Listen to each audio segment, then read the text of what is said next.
Selamat kembali ke siaran podcast Kerinduan Segala Zaman oleh Ellen G. White. Siaran podcast ini dibawakan kepada anda oleh Unit Roh Nubuat Northern Sabah Mission. Berikut adalah bacaan untuk minggu ini yang datang dari bab 7, Kerinduan Segala Zaman, yang bertajuk Pada Masa Kanak-kanak.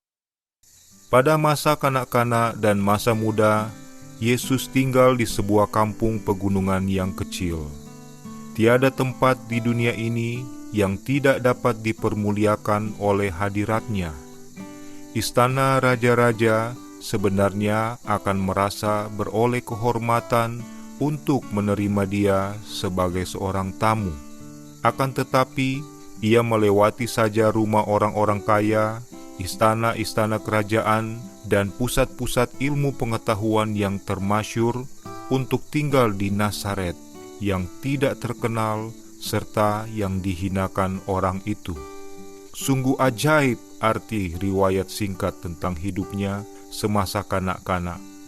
Anak itu bertambah besar dan menjadi kuat, penuh hikmat dan kasih karunia Bapa ada padanya.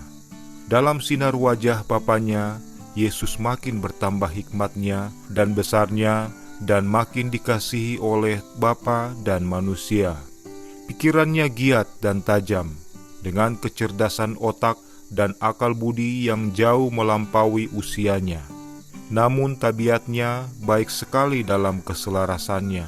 Tenaga pikiran dan tubuh berkembang secara berangsur-angsur sesuai dengan hukum masa kanak-kanak.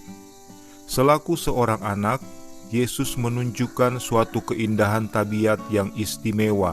Tangannya yang cekatan selamanya siap sedia untuk melayani orang lain.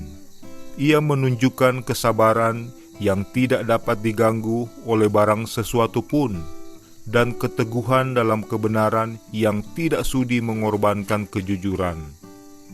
Dalam prinsip yang kokoh seperti batu karang, hidupnya menunjukkan sifat kesopanan yang tidak mementingkan diri sendiri. Dengan kesungguhan yang besar, Ibu Yesus mengamat-amati mekarnya segala kuasanya dan melihat kesempurnaan dalam tabiatnya. Dengan kesukaan, ia berusaha mendorong semangat pikiran yang cerdas dan tajam itu. Dengan perantaraan Roh Kudus, ia menerima akal budi untuk dapat bekerja sama dengan makhluk-makhluk semawi dalam usaha memperkembangkan anak ini, yang dapat mengatakan hanya Tuhan sebagai Bapanya. Sejak zaman purbakala, orang-orang yang setia di kalangan orang Israel selamanya memberikan perhatian yang besar kepada pendidikan orang-orang muda. Tuhan telah menyuruh supaya semenjak masa bayi, anak-anak diberi pelajaran tentang kebaikannya dan kebesarannya, teristimewa sebagaimana yang dinyatakan dalam hukumnya dan yang ditunjukkan dalam sejarah Israel. Nyanyian, doa, dan pelajaran dari Alkitab harus disesuaikan dengan pikiran yang sedang berkembang. Ibu dan bapa harus mengajarkan kepada anak-anak mereka bahwa hukum Tuhan adalah kenyataan tabiatnya, dan bahwa sementara mereka menerima asas-asas hukum itu ke dalam hati, petat bapa pun terteralah pada pikiran dan jiwa. Sebagian besar dari pengajaran itu dilakukan secara lisan, tetapi anak muda belajar juga membaca tulisan-tulisan Ibrani, dan gulungan surat Alkitab Perjanjian Lama terbuka untuk mereka pelajari. Pada zaman Kristus, kota atau negeri yang tidak menyediakan pendidikan agama bagi anak-anak muda dianggap sebagai kota yang kena kutuk Tuhan. Namun pengajaran itu sudah menjadi sekadar kebiasaan saja. Tradisi sudah mengambil sebagian besar tempat Alkitab. Pendidikan yang benar niscaya menuntun kaum muda untuk mencari Dia dan mudah-mudahan menjamah dan menemukan Dia. Kisah 17 ayat 27. Tetapi guru-guru orang Yahudi memusatkan perhatiannya pada soal-soal yang bersangkutan dengan upacara-upacara belaka. Pikiran sudah dipenuhi dengan bahan-bahan yang tidak ada nilainya bagi pelajar dan yang tidak akan diakui sah di sekolah yang lebih tinggi di istana surga. Pengalaman yang diperoleh karena menerima sabda Bapa secara perseorangan tidak mendapat tempat dalam sistem pendidikan itu. Karena asik dengan acara sehari-hari yang bersifat jasmania, para pelajar tidak beroleh saat yang tenang untuk mengadakan hubungan dengan Bapa. Mereka tidak mendengar suaranya berfirman ke dalam hati. Dalam usaha mereka menambang ilmu, mereka berpaling dari sumber akal budi. Syarat-syarat mutlak besar dalam pekerjaan Bapa dilalaikan. Asas-asas hukum disamarkan. Apa yang dianggap sebagai pendidikan yang tertinggi sudah merupakan rintangan yang terbesar bagi perkembangan yang sejati. Di bawah pendidikan rabi-rabi, segala kuasa orang-orang muda tertekan. Pikiran mereka itu menjadi terdesak dan sempit. Yesus tidak memperoleh pendidikan di sekolah rumah sembayang. Ibunyalah gurunya manusia yang pertama. Dari bibir ibunya dan surat gulungan nabi-nabi, ia mempelajari hal-hal semawi. Justru sabda yang difirmankannya sendiri dahulu kepada Musa untuk Bani Israel, kini diajarkan kepadanya di pangkuan ibunya.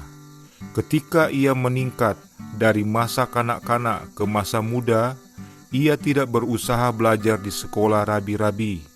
Ia tidak memerlukan pendidikan yang diperoleh dari sumber semacam itu, sebab gurunya ialah Bapa.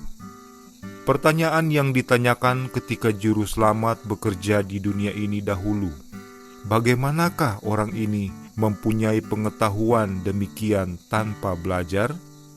Bukannya menyatakan bahwa Yesus tidak dapat membaca, melainkan semata-mata karena ia belum pernah mendapat pendidikan dari rabi-rabi. Yohanes 7 ayat 15. Oleh karena ia mendapat pengetahuan sebagaimana yang dapat kita perbuat, maka pengetahuannya yang dalam tentang soal-soal Alkitab itu menunjukkan betapa rajinnya ia mempelajari sabda Tuhan. Dan terbentang di hadapannya ialah perpustakaan besar dari segala hasil ciptaan Tuhan. Ia yang telah menciptakan segala sesuatu itu mempelajari pelajaran-pelajaran yang telah ditulis oleh tangannya sendiri di bumi, laut, dan langit. Terpisah dari jalan-jalan dunia ini yang cemar, ia mengumpulkan himpunan ilmu pengetahuan dari alam kejadian.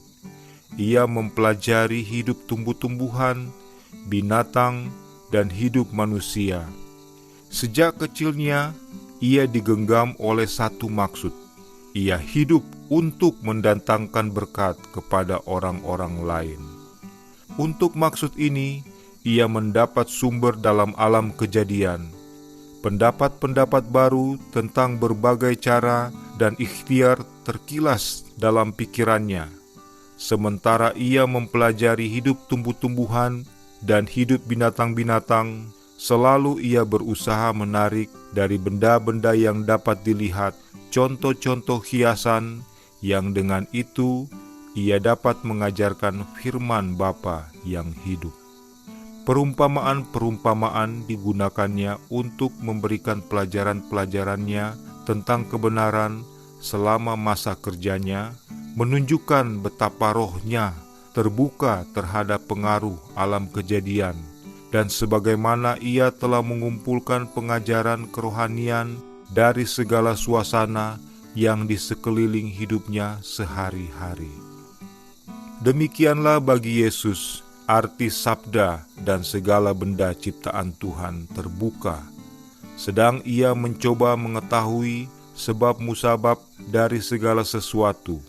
Para pengiringnya ialah makhluk-makhluk semawi dan alam pikiran serta percakapan yang suci ada padanya. Sejak dapat berpikir, ia senantiasa bertumbuh dalam sifat kerohanian dan pengetahuan tentang kebenaran. Setiap anak dapat memperoleh pengetahuan sebagaimana halnya dengan Yesus. Sedang kita berusaha mengenal Bapa kita yang di surga melalui firman-Nya, malaikat-malaikat yang suci akan hadir. Pikiran kita akan dikuatkan, tabiat kita akan dipertinggi dan diperhalus. Kita akan lebih menyerupai juru selamat kita. Maka sedang kita melihat benda-benda yang elok dan mulia dalam alam kejadian, kasih sayang kita pun akan mengalir kepada Bapa. Sementara roh rasa takut dengan hormat jiwa dikuatkan oleh mengadakan hubungan dengan Yang Maha Besar melalui benda-benda ciptaannya. Percakapan dengan Bapa melalui doa mengembangkan tenaga pikiran dan batin, dan tenaga rohani makin kuat sementara kita memupuk pikiran dengan hal-hal yang bersifat rohani. Kehidupan Yesus adalah suatu kehidupan yang sesuai dengan Bapa. Ketika ia masih anak-anak, ia berpikir dan berbicara seperti seorang anak-anak, akan tetapi tidak ada sekelumit pun tanda-tanda dosa yang menodai peta Bapa dalam dirinya. Meskipun demikian, ia tidak bebas dari penggodaan. Penduduk Nazaret sudah menjadi buah bibir orang karena kejahatannya. Anggapan yang rendah dari khalayak ramai tentang mereka dinyatakan oleh pertanyaan Nathanael. Mungkinkah sesuatu yang baik datang dari Nazaret? Yohanes 1 ayat 46. Yesus ditempatkan di mana wataknya akan diuji. Perlulah ia senantiasa waspada untuk mempertahankan kesuciannya. Ia tidak luput dari segala pergumulan yang wajib kita hadapi, supaya ia dapat menjadi contoh bagi kita dalam masa anak-anak, masa muda, dan masa dewasa. Setan tidak mengenal lelah dalam usahanya untuk mengalahkan anak Nazaret itu. Sejak kecilnya, Yesus selalu dikawal oleh malaikat-malaikat surga. Namun hidupnya adalah satu pergumulan yang lama sekali melawan kuasa kegelapan. Bahwa di bumi ini ada satu hidup yang bebas dari kenajisan kejahatan adalah suatu hal yang mengganggu dan membingungkan pikiran putra kegelapan. Segala ikhtiar diadakannya untuk menjebak Yesus. Tiada seorang pun anak manusia yang akan pernah disuruh hidup suci di tengah perjuangan yang demikian dahsyatnya dengan pencobaan, seperti juru selamat kita. Orang tua Yesus miskin, dan mereka bergantung kepada pekerjaan berat sehari-hari. Ia sudah biasa dengan kemiskinan, penyangkalan diri dalam hidupnya yang rajin itu. Tidak ada waktu yang terbuang untuk mengundang pencobaan. Tidak ada saat yang tidak bertujuan membuka jalan bagi pergaulan yang mencemarkan. Ia berusaha sedapat-dapatnya untuk menutup pintu bagi penggoda itu. Tiada keuntungan ataupun kesenangan, pernyataan setuju ataupun kecaman yang dapat membujuk dia untuk menyetujui sesuatu tindakan yang salah. Ia sungguh bijaksana mengamati kejahatan dan kuat melawannya. Kristuslah satu-satunya orang yang tidak berdosa yang pernah tinggal di dunia ini.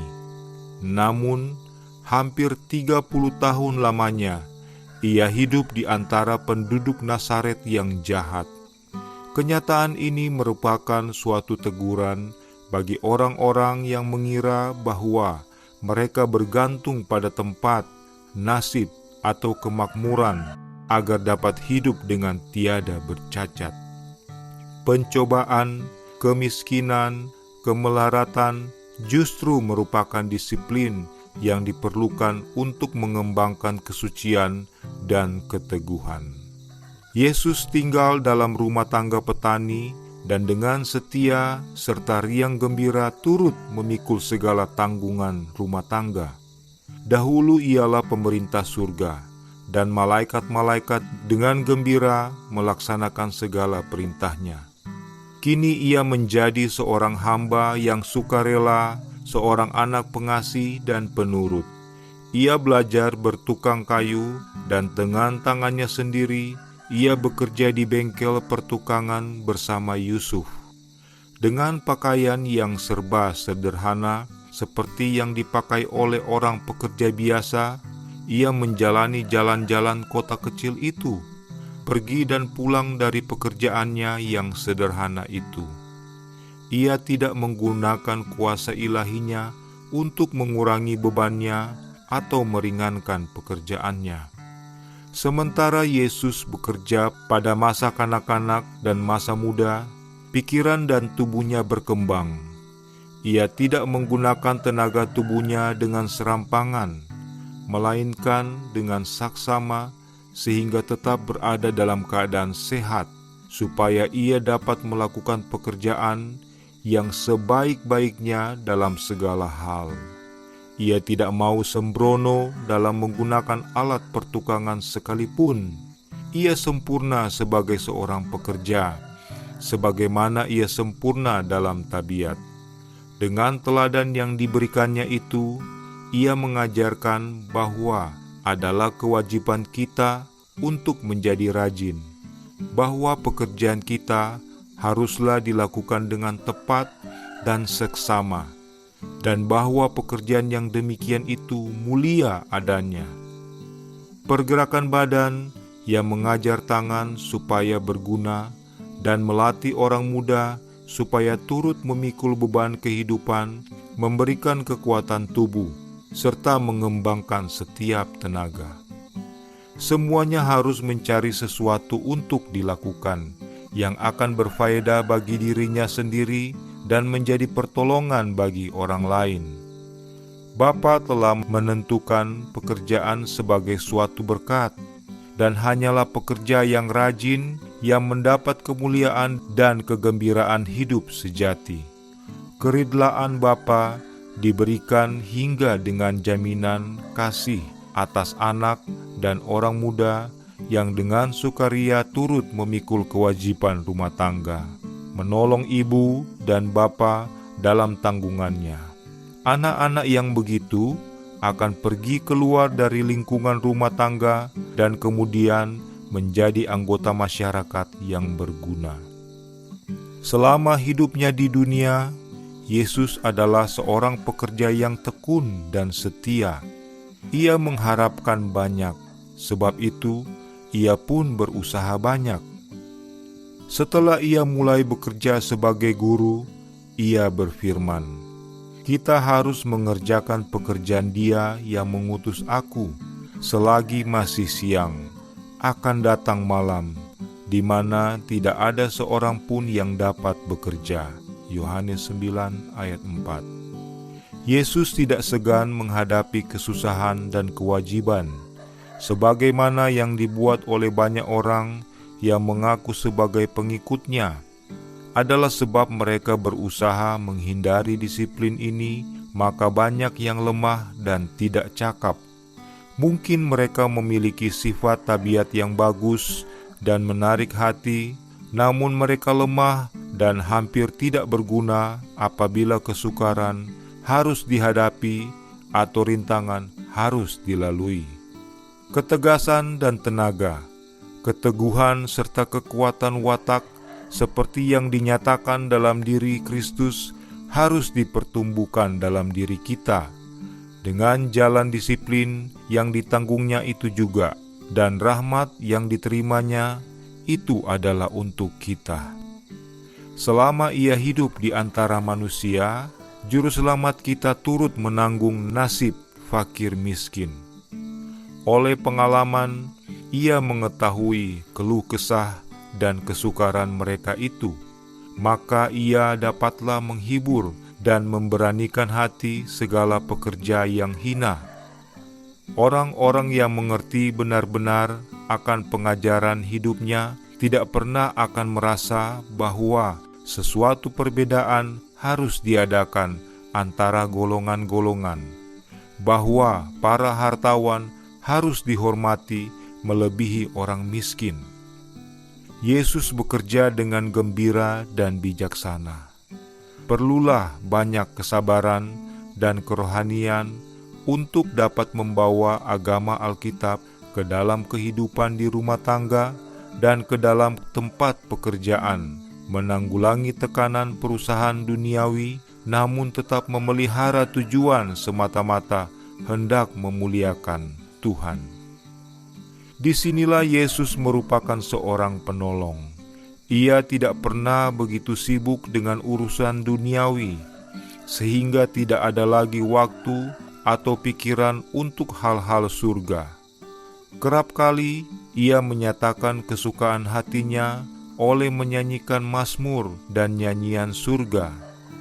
Acap kali penduduk Nazaret mendengar suaranya menyanyikan pujian dan ucapan syukur kepada Bapa.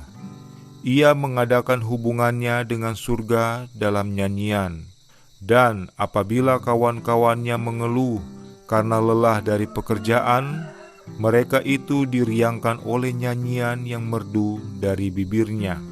Nyanyian pujiannya itu nampaknya mengusir malaikat-malaikat yang jahat, dan seperti halnya dengan dupa, memenuhi tempat itu dengan keharuman. Pikiran para pendengarnya dibawa dari tempat buangan di dunia ini ke rumah yang di surga. Yesus adalah mata air kemurahan yang menyembuhkan bagi dunia ini. Maka sepanjang tahun-tahun kesunyian yang di Nazaret itu, hidupnya mengalir dalam arus belas kasihan dan kelemah lembutan. Orang yang sudah tua, orang yang berduka, dan orang yang ditindas oleh dosa, anak-anak yang bermain-main dengan kesukaan hatinya yang murni, makhluk-makhluk kecil di hutan belukar, binatang penarik muatan yang sabar, semuanya merasa lebih senang karena hadiratnya.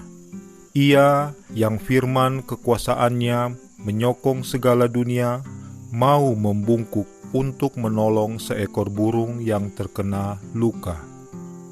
Tiada sesuatu yang terlalu kecil bagi perhatiannya, tiada sesuatu terhadap mana ia merasa jijik untuk memberi pelayanan. Demikianlah sedang ia bertumbuh dalam akal budi dan perawakan, Yesus pun bertambah dalam kemurahan Bapa dan manusia. Ia menarik simpati segala hati oleh menunjukkan dirinya sendiri, sanggup menaruh simpati dengan semua orang. Suasana harapan dan semangat yang mengelilingi dia menjadikan dia suatu berkat dalam setiap rumah tangga. Maka sering dalam rumah sembayang pada hari Sabat, ia dipanggil untuk membaca pelajaran dari surat nabi-nabi, dan hati para pendengar merasa gembira ketika suatu terang yang baru bersinar dari perkataan biasa dari ayat yang suci itu. Namun Yesus menghindari pertunjukan. Selama tinggal di Nazaret, ia tidak pernah menunjukkan kuasa ajaibnya. Ia tidak pernah mencari kedudukan yang tinggi dan tidak memakai sesuatu gelar. Hidupnya yang tenang dan sederhana, bahkan tidak adanya keterangan Alkitab tentang hidupnya ketika kanak-kanak, memberikan kepada kita suatu pelajaran yang penting. Makin tenang dan makin sederhana hidup seorang anak, makin bebas dari kesibukan yang dibuat-buat, dan makin selaras dengan alam kejadian, makin baiklah itu bagi kekuatan tubuh dan pikiran dan bagi kekuatan rohani. Yesus menjadi teladan kita. Banyak orang yang memusatkan perhatiannya pada masa kerjanya bagi khalayak ramai, sedangkan mereka tidak memperhatikan pengajaran masa kecilnya. Tetapi justru dalam hidupnya di rumah tanggalah ia menjadi teladan bagi anak-anak dan orang muda. Juru selamat rela menumpuh kepapaan supaya ia dapat mengajarkan, betapa dekat kita dapat berjalan dengan Bapa dalam suatu nasib yang hina. Ia hidup untuk menyenangkan hati, menghormati serta memuliakan Bapanya dalam segala perkara kehidupan biasa. Pekerjaannya mulai dengan memuliakan pekerjaan tukang yang hina, yang bekerja untuk mencari nafkahnya sehari-hari. Ia melakukan pekerjaan Bapa pada waktu bekerja di bangku pertukangan kayu, sama dengan pada waktu mengadakan mujizat-mujizat bagi khalayak ramai. Maka, setiap orang muda yang mengikuti jejak Kristus dalam hal kesetiaan dan penurutan di rumah tangganya yang sederhana itu dapat menyatakan berhak atas sabda yang diucapkan tentang dirinya oleh Bapa melalui Roh Kudus. Lihatlah, itu hambaku yang kupegang, pilihanku yang kepadanya aku berkenan. Yesaya 42 ayat 1. Terima kasih kerana telah mengikuti bacaan untuk minggu ini yang datang dari bab 7, Kerinduan Segala Zaman, yang bertajuk Pada Masa Kanak-Kanak. Kami mengundang anda untuk terus menyertai siaran podcast Kerinduan Segala Zaman oleh Ellen G. White di dalam bacaan bab yang seterusnya. Tuhan memberkati anda.